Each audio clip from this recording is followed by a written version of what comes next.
बीरबल एक ईमानदार तथा धर्मप्रिय व्यक्ति था।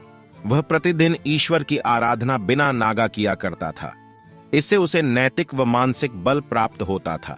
वह अक्सर कहा करता था कि ईश्वर जो कुछ भी करता है मनुष्य के भले के लिए ही करता है। कभी कभी हमें ऐसा लगता है कि ईश्वर हम पर कृपा दृष्टि नहीं रखता, लेकिन ऐसा होता नहीं। कभी कभी तो उसके वरदान को भी लोग शाप समझने की भूल कर बैठते हैं। वह हमको थोड़ी पीड़ा इसलिए देता है ताकि बड़ी पीड़ा से बच सकें। एक दरबारी को बीरबल की ऐसी बातें पसंद न आती थीं। एक दिन वही दरबारी दरबार में बीरबल को संबोधित करता हुआ बोला, देखो ईश्वर ने मेरे साथ क्या किया। कल शाम को जब मैं जानवरों के लिए चारा काट रहा था तो अचानक मेरी छोटी उंगली कट गई। क्या अब भी तुम यही कहोगे कि ईश्वर ने मेरे लिए यह अच्छा किया है? कुछ देर बाद बीरबल बोला, मेरा अब भी यही विश्वास है, क्योंकि ईश्वर जो कुछ भी करता है मनुष्य के भले के लिए ही करता है। सुनकर वह दरबारी नाराज हो गया और बोला, मेरी तो उंगली कट गई और बीरबल को इसमें भी अच्छाई नजर आ रही है। मेरी पीड़ा तो जैसे कुछ भी नहीं। कुछ अन्य दरबारियों ने भी उसके सुर में सुर मिलाया। तभी बीच में हस्तक्षेप करते हुए बादशाह अकबर बोले, बीरबल हम भी अल्लाह पर भरोसा रखते हैं, लेकिन यहां तुम्हारी बात से सहमत नहीं। इस दरबारी के मामले में ऐसी कोई बात नहीं दिखाई देती जिसके लिए उसकी तारीफ की जाए।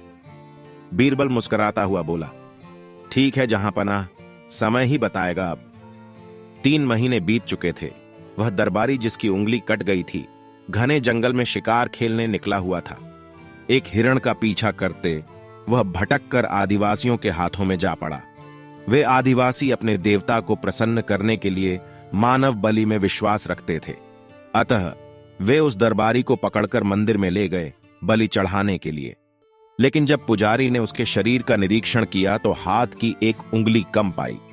नहीं, इस आदमी की बलि नहीं दी जा सकती।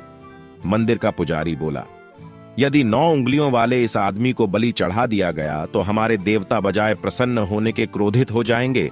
अधूरी बलि उन्हें पसंद नहीं। हमें महामारियों, बाढ़ या सूखे का प्रकोप झेलना पड़ सकता है।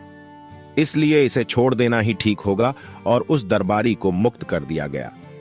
अगले दिन वह दरबारी दरबार में बीरबल के पास आकर रोने लगा। तभी बादशाह भी दरबार में आ पहुंचे और उस दरबारी को बीरबल के सामने रोता देखकर हैरान रह गए। तुम्हें क्या हुआ? रो क्यों रहे हो? बादशाह अकबर ने सवाल किया। जवाब में उस दरबारी ने अपनी आप बीती विस्तार से कह सुनाई। वह बोला, अब मुझे विश्वास हो गया है कि ईश्वर जो कुछ भी करता है मनुष्य के भले के लिए ही करता है। यदि मेरी उंगली न कटी होती तो निश्चित ही आदिवासी मेरी बलि चढ़ा देते। इसीलिए मैं रो रहा हूं, लेकिन ये आंसू खुशी के हैं। मैं खुश हूं क्योंकि मैं जिंदा हूं। बीरबल के ईश्वर पर विश्वास को संदेह की दृष्टि से देखना मेरी भूल थी। बादशाह अकबर ने मंद मंद मुस्कुराते हुए दरबारियों की ओर देखा, जो सिर झुकाए चुपचाप खड़े थे। बादशाह अकबर को गर्व महसूस हो रहा था कि बीरबल जैसा बुद्धिमान उसके दरबारियों में से एक है।